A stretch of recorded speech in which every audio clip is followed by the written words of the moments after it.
Next speaker is the Honourable the Deputy Minister of Justice and Correctional Services, responsible for justice and constitutional development. Order, honourable members. Thank you, House Chair. Honourable members, the shortcomings of this motion are quite obvious. In the draft resolution, the Honourable Maimane refers to the Constitution and the rule of law. But the matter is currently before the court. The ANC government has applied for leave to appeal. Taking a matter to court means applying and upholding the rule of law. The President, in fact, is not even one of the 12 respondents in the matter.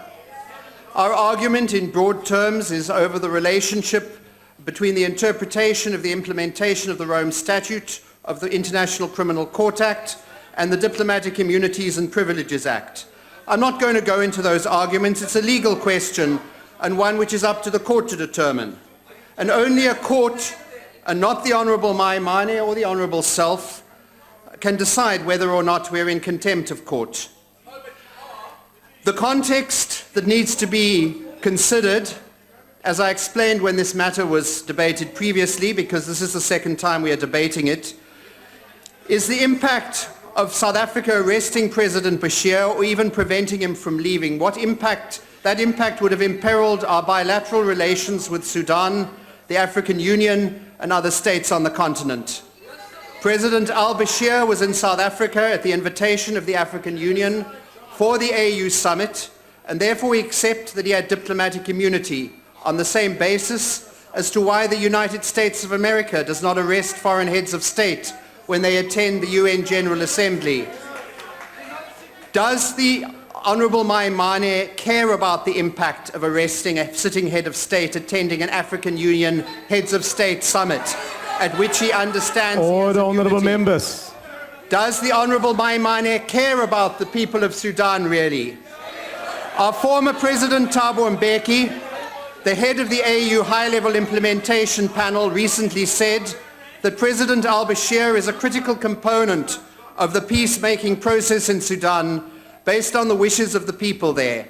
He said, and I quote, "Among the Sudanese, both Sudan and South Sudan, over the years that we've worked with them, what they have been saying is that they need President Bashir there in order to get him to help them achieve peace.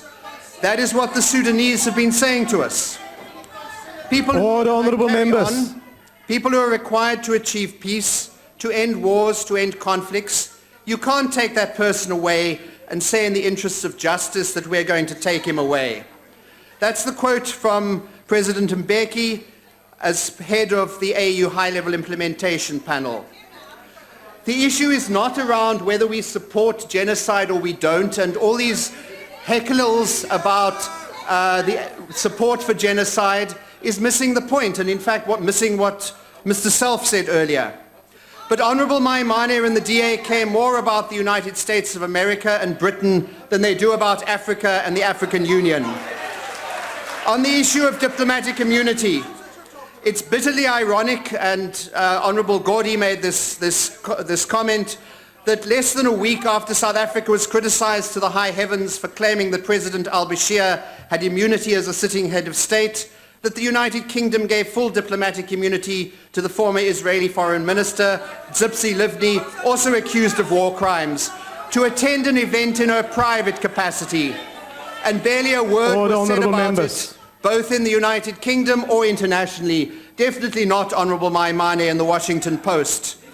Now, I'm not justifying the granting of diplomatic immunity, but I'm raising this example to show the hypocrisy of the DA and its supporters, the Afro-pessimists who cannot believe a black government can do anything right. The Times, that's our South African The Times and not the international one, reported on a seminar I attended where one of the speakers stated that South Africa would become a rogue state if it refused to arrest persons accused of war crimes. The speaker would not respond as to whether he regarded Britain as a rogue state for granting immunity to Livni. The Times, in reporting the matter, claimed he'd said South Africa was in fact becoming a rogue state, which is not what he said. This is a serious allegation, and when I wrote an article correcting this, they refused to publish it. That's the Times. That's the freedom of press for some people. But this debate is not about Sudan or even Africa. It's about headlines and more media coverage for the Honourable Maimane. Honorable Maimane is a hollow man presiding over a hollow party. A party which, as the Business Day calls, is just all bright lights and hashtags. And to quote the Business Day, but when it comes to the bottom line, and Business Day is not exactly an ANC supporting newspaper, but they write, when it comes to the bottom line, the actual ideas and policies that will make or break it in government, the pantry is bare. Not a thing, just a promise of something to come, sometime, somewhere, somehow. A hollow man presiding over a hollow party devoid of substance. The Honourable Maimane is, as the poem The Hollow Men by T.S. Eliot says, shape without form, paralysed force, gesture without motion. In his draft resolution, the Honourable Maimane speaks of constitutional duties to uphold the law and the Constitution, but how well does he know the Constitution? In the statement issued by the DA on the 4th of August, it says, and I quote, the DA will move to have the motion debated in the House, whereupon a vote by a third of the House will be required to establish an ad hoc committee to investigate the impeachment charge. That's from your statement, Mr. Steenhuisen. Read your statement on your website. Now, excuse me, you can't count, because nowhere in the Constitution or the rules does it state that the House may pass a resolution by a one-third support. The only place in the Constitution that refers to one-third is Section 80, and that has nothing to do with today's motion. The DA knows shockingly little about the Constitution or the rules of this House. On the 29th of June this year, the DA released a press statement in which the Honourable Maimane said, and I quote, that when Parliament reconvenes in August, we will be presenting the Marikana Victims' Compensation Special Appropriation Bill to the Minister of Finance. A bill that appropriates money as a money bill. In terms of Section 73(2), only the Minister of Finance may introduce a money bill into the National Assembly. The Honourable Maimane is not the Minister of Finance. But anyway, maybe it made good headlines. And as for his August deadline, August has come and August has gone, and the DA has produced nothing. But all of this is probably not surprising, given that the Leader of the Opposition was fast-tracked into the limelight by Helen Zille and has little over a year's experience in Parliament. And how does the Honourable Maimane uphold the Constitution? During a 2014 sermon he referred to gay people and Muslims as sinners. Now, the Constitution explicitly guarantees the right to freedom of religion, as well as the right not to be discriminated against on the basis of sexual orientation.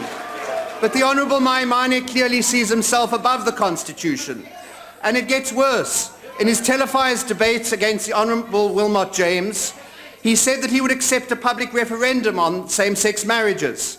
In other words, let the public decide the issue, despite the Constitution guaranteeing that right and the Constitutional Court ruling that same-sex couples have the right to marry.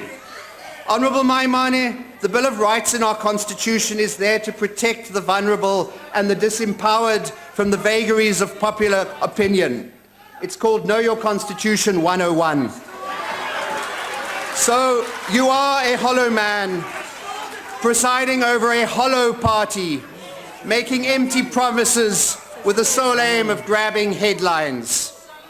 Chairperson, the motion and the establishment of this ad hoc committee is yet another DA pipe dream, another empty promise, another empty DA headline. There's not an iota of substance to it. Let us spend our time in this House dealing with the real issues affecting the people of South Africa, and I thank you. Order, honourable members. Order, honourable members. Order.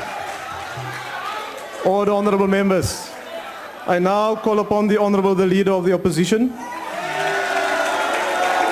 No. Honourable Maimane, will you just take your seat, please? Honourable member, will you take your seat? Honourable members, let's not boo in the House. That is unparliamentary, and it shouldn't be done. Really, we are not at a stadium outside Parliament. Continue, Honourable Maimane.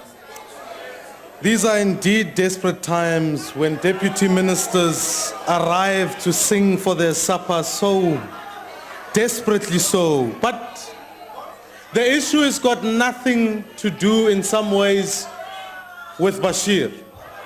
It's got everything to do with the fact that your cabinet, your president, broke the law of the Republic of South Africa. That's what our court said. But here's the tragedy.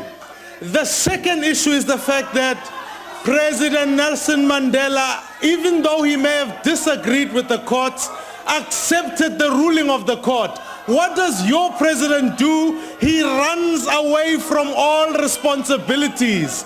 Thirdly, this speaks to the fact that even your documents, the ANC's documents, say the following things. Minister John Jeffries, it says this. Order, honorable members. We have a general impression of systematic corruption, ranging from unsavory development in state-owned enterprises, strange machinations within the security and tax authorities. They further say that the ANC has the failure to account to relevant constitutional bodies such as the public protector and the judiciary. Your documents, not mine. And so ultimately, here's what you say to the people of this country, is that when it's politically expedient for you, you will turn a blind eye to someone who will destroy African lives. You will allow Africans to die because black lives stop mattering to you. So, ladies and gentlemen, honorable members. Continue, Honorable Maimane. I move this motion for the establishment of the committee, for clearly President Zuma is unfit to hold office. I so move. Thank you, Chairperson.